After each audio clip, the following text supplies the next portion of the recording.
Good morning, Grüezi miteinander or Hallo zusammen. Welcome to Viking's cooking session from Switzerland.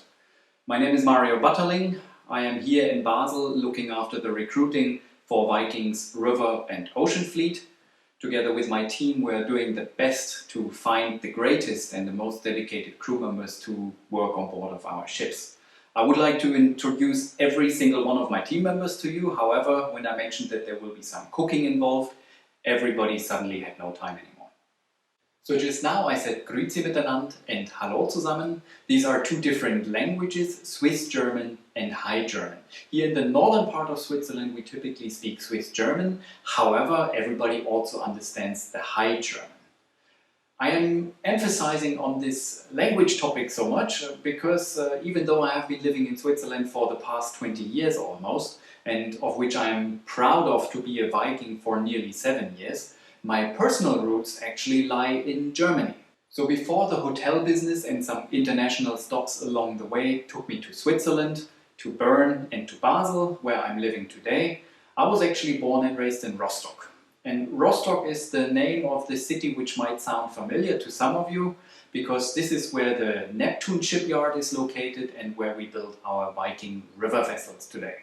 So I literally grew up on the beach and I've always been connected to the sea and to ships. A very interesting fact and part of my life, of course, is that my father has been an engineer at the very same shipyard, the Neptune shipyard, where we're building our ships today.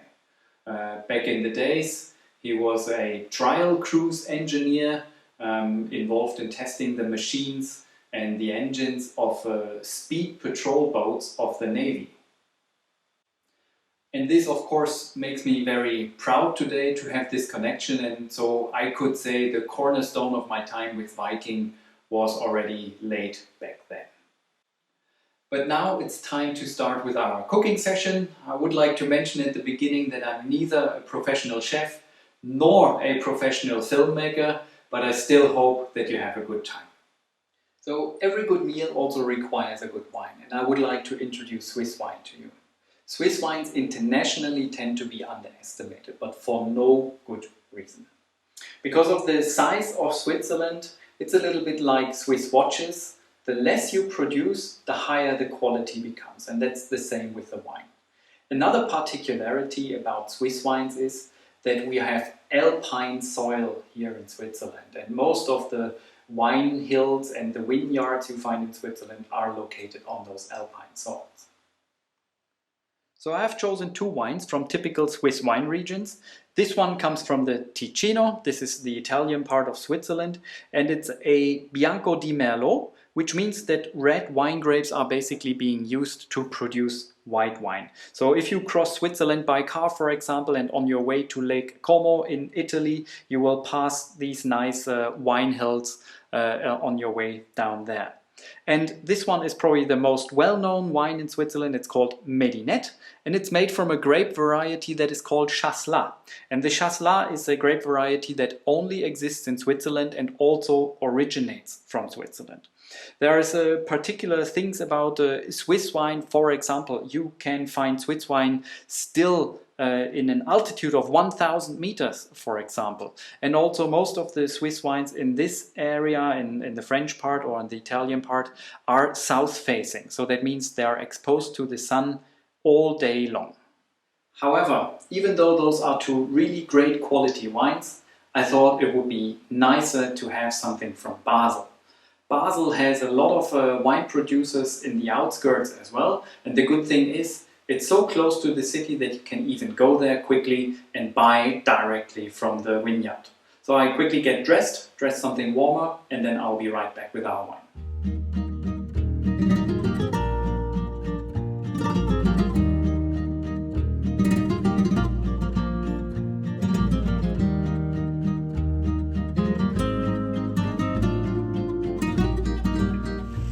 So, Antoine, please introduce yourself shortly and also tell us more about Clues 177.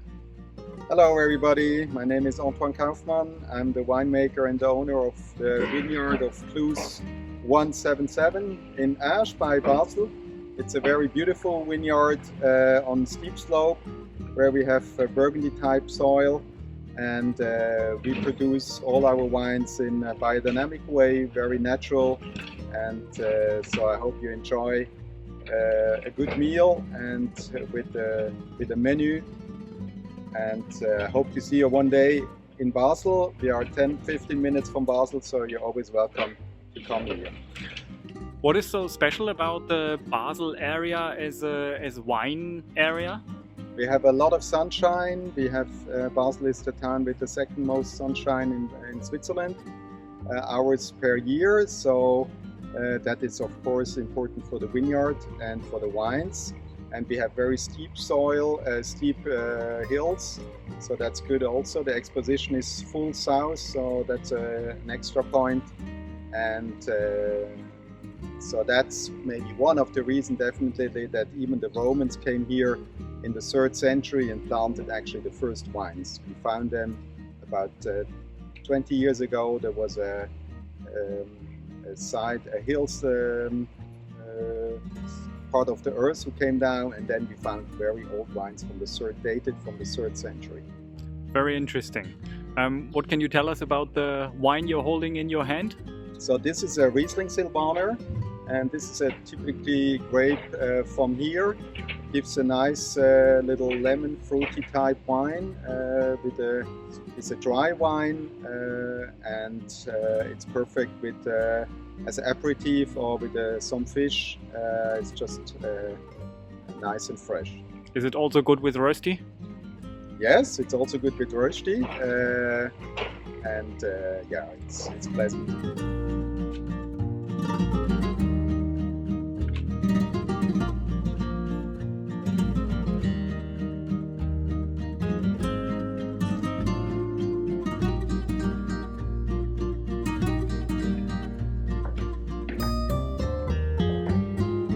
So now that we have our wine here from Antoine, from the Basel area, I think it's time that we get started with cooking.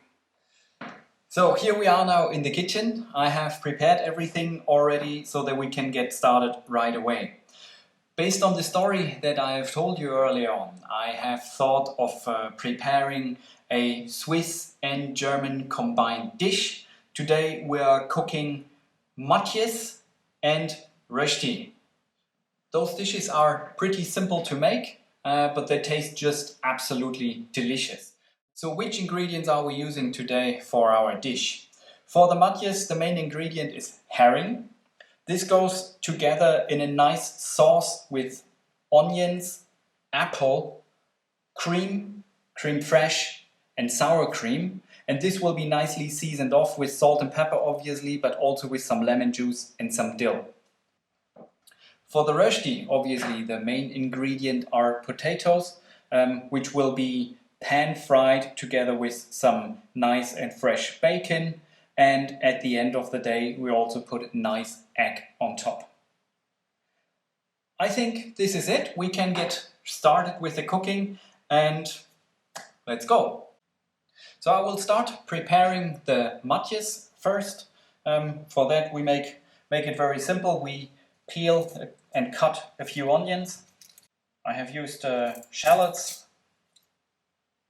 instead of normal onions, so they have a little bit more taste, a better color, and are not as spicy as normal onions. Have to be careful that I don't start crying while peeling the onions. So we will cut the onion in half and then just cut it into thin slices. Very simple.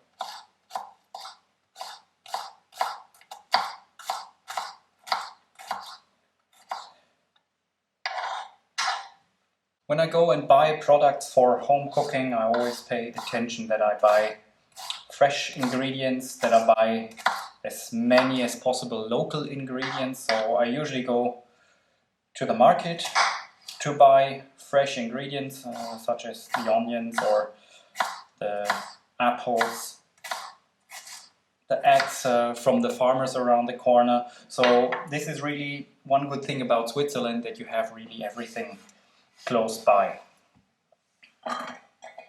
Put the onions into our bowl. I cut the apple into quarters.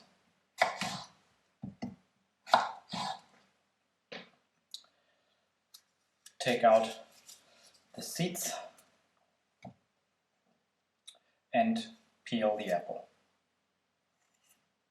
And now we do it similar to the onions. We just cut those into a few smaller pieces and then again into thin slices.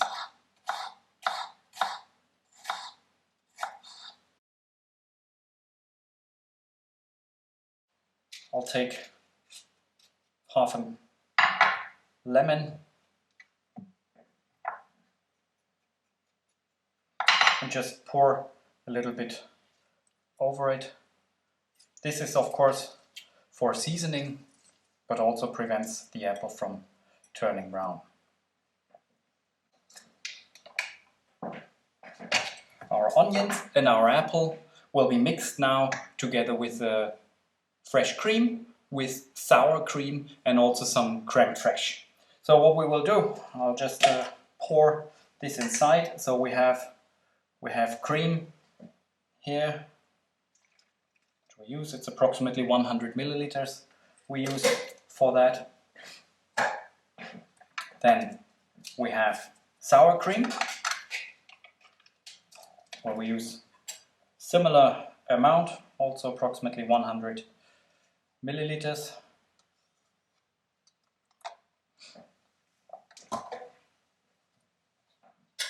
And then we have creme fraiche.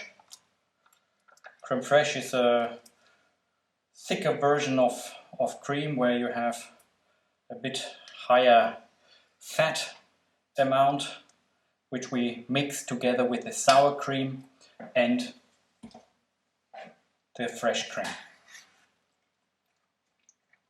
And there you can see already now, even though it was a little bit thicker early on, you can see already now that this is getting nicely mixed and a little bit more liquid and fluid. And this will later serve as the sauce that will cover basically the herring, and it will have an incredible taste. So we basically now use some dill, cutting this clean and tidy.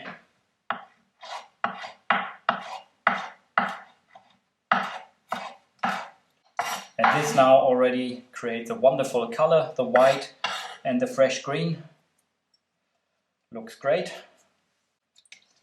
And then we're almost there. The original ingredient for this sauce would be white wine vinegar. However, I have something special here from Switzerland. I told you earlier on that I really like to have local produce and fresh produce. So what I use in this dish is actually not white wine vinegar. I use Swiss Mountain Essence. And Swiss Mountain Essence is basically something that is a acid or vinegar that is produced in the Swiss Alps. It's made out of acid from pears and from apples.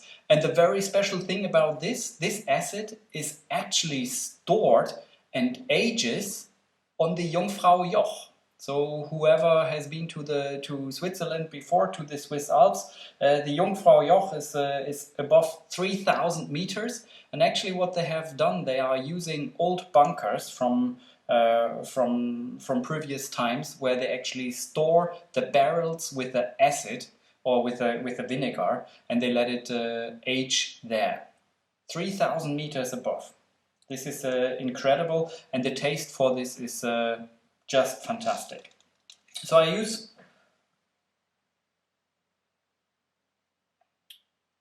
like a tablespoonful. I take 1 teaspoon of sugar to round this off a little bit. And now we basically already have the sauce for our herring.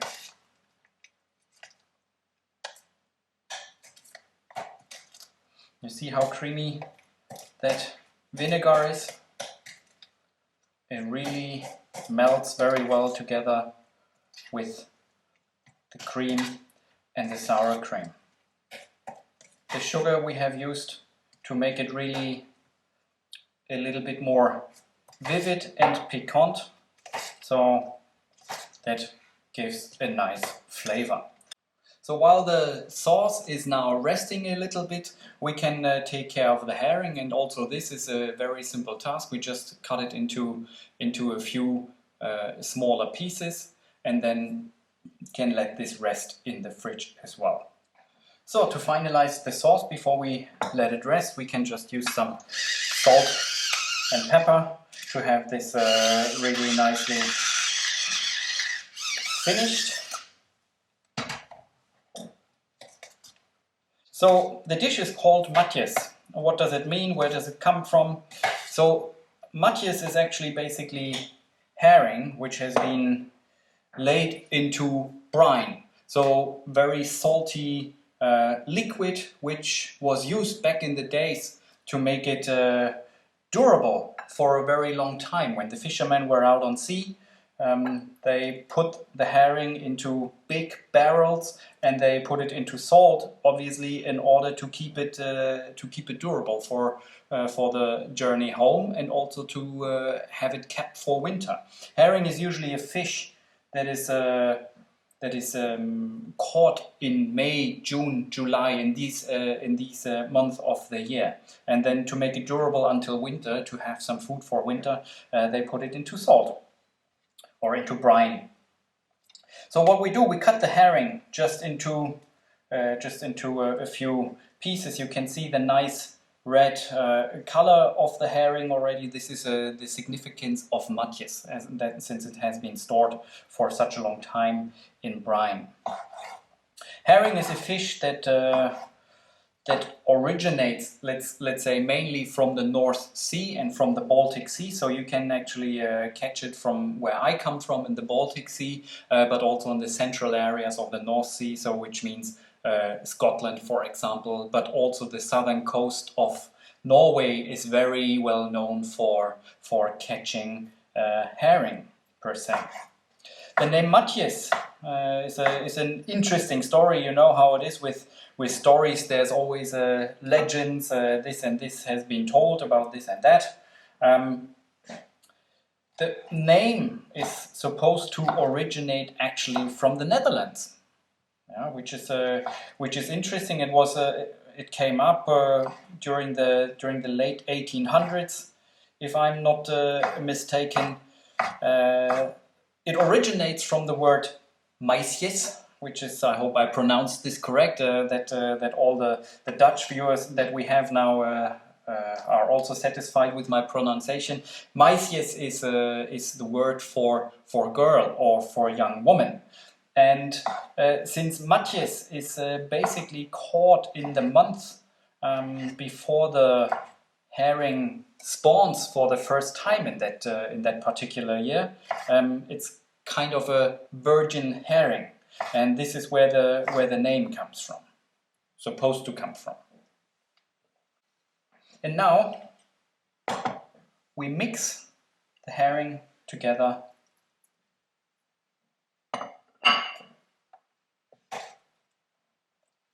with our sauce. Even though it's a cold dish, it smells already very good, because you can smell the dill in it, which has a very nice flavor. And now we can see how this nicely all mingles together in here in the bowl. And what we will do now, while we're preparing for the Rösti, I will let the herring together with the sauce rest in the fridge, and then it can take on the flavor of the sauce. So the fish is in the fridge now and can rest there and get some nice aroma and some nice flavor. And what we're preparing now is the Rösti. To start, we basically take a piece of bacon, which I got from one of the farmers here in the area, and we cut it in very thin slices, approximately 0.5 centimeter thick.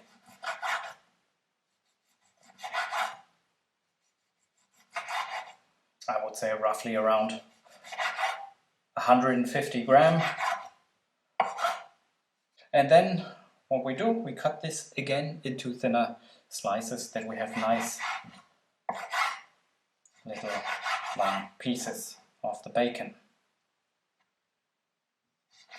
What is Rösti? Where does the name come from, and what is the dish? So obviously it's made from potatoes. After the potatoes came to the European continent from South America, also the Swiss started to cultivate potatoes on their fields, basically. And it was not until the 19th century, or actually until the 20th century, until the name Rösti showed up somewhere. It's supposed to be originally from Zurich. This is what they say. Again, we have that same thing with the legends.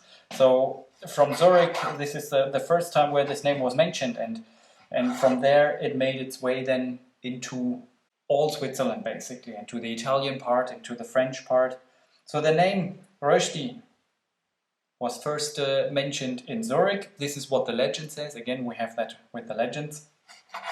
From Zurich, the Rösti made its way supposedly to Ticino, to the Italian part of Switzerland, and via Bern made also its way to the Wallis, the Alpine part of the German-speaking Switzerland.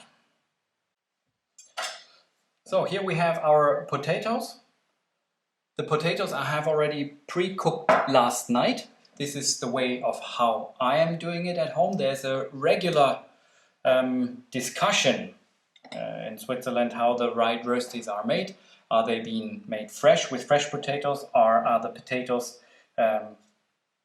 cooked or boiled before, the night before? Some people even boil them 2 nights before and then have it only peeled afterwards. So I boiled them last night, put them in the fridge overnight, and now I'm peeling them. I'm sure my grandmother would have done this much better than I do here, and faster, most likely as well. I have 5 potatoes here, which is around 400-500 grams approximately.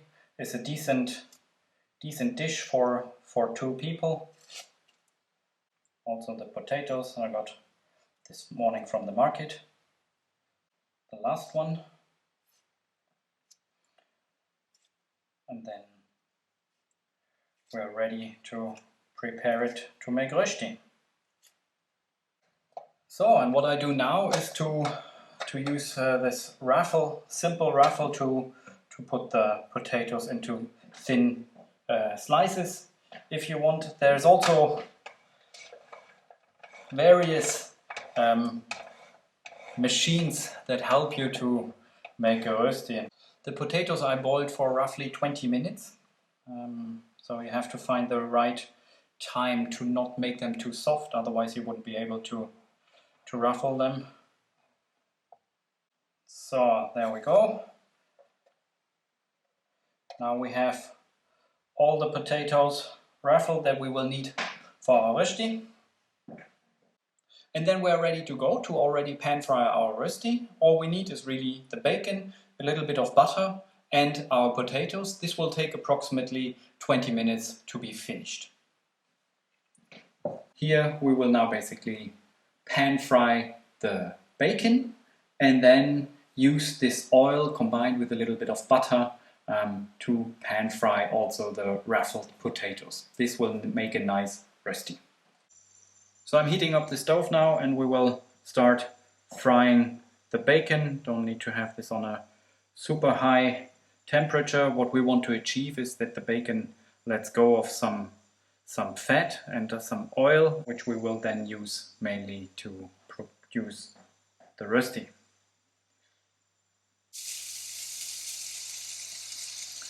I don't know if you can hear it, but the bacon is already making a very nice sizzling noise and it smells already great. I guess bacon always smells great.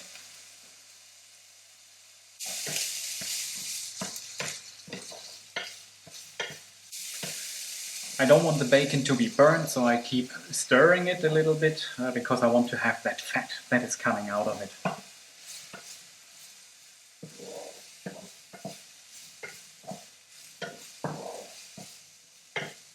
And once the bacon pieces have shrunk enough and there's enough fat that came into the pan, I will add some butter, which is mainly for the taste. Since we have already enough fat in the pan per se, but butter is just a normal ingredient of Swiss Rösti. Take some 20 gram.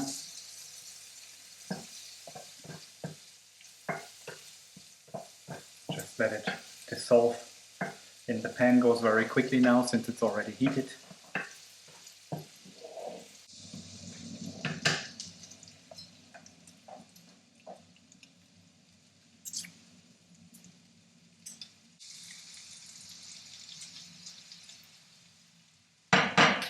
Alright, so this is good enough for me. You can start putting the potatoes,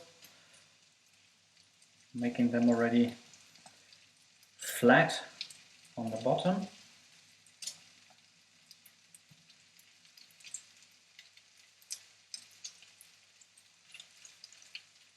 And now we make it really round, that it has a nice shape. And we can reduce the heat,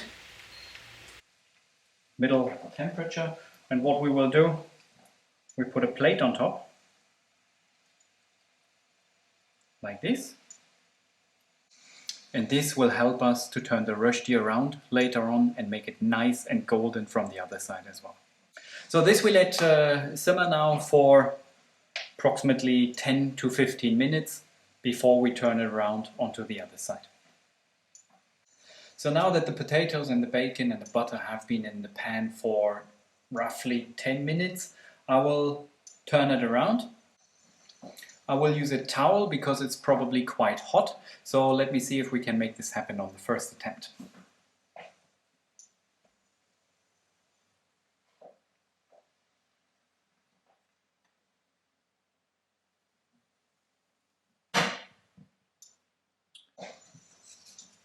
It's nice and golden brown.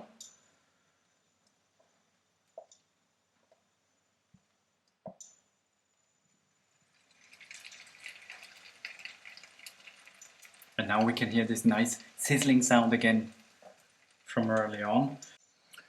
So I leave the other side frying in the pan for another 10 or 15 minutes. Towards the end I just bring up the heat a little bit more so that it becomes nice and crispy on the outside. So I've turned up the heat for the potatoes and the Rösti is about to be finished. I brought it to, not to maximum temperature, but just so that it gets a nice golden color outside. In the meantime, now I can actually start making an egg. I also have some onion sprouts here, which have a nice color combination together with the potatoes and the Rösti. So my butter in the pan for the egg is ready. That's probably the simplest thing. Just crack it open. I'm going to get my Matjes out of the fridge. Take my Rösti and bring it out of the pan.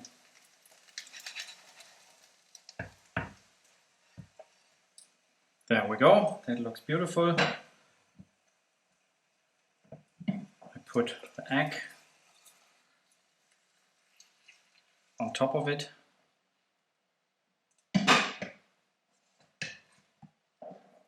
Then have some tomatoes for the garnish, some onion sprouts. It's not only the garnish, but it also tastes very nice. And then on the side, we have our Matjes.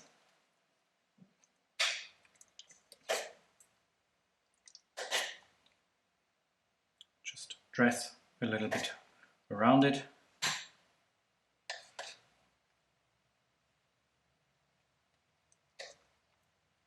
There we are.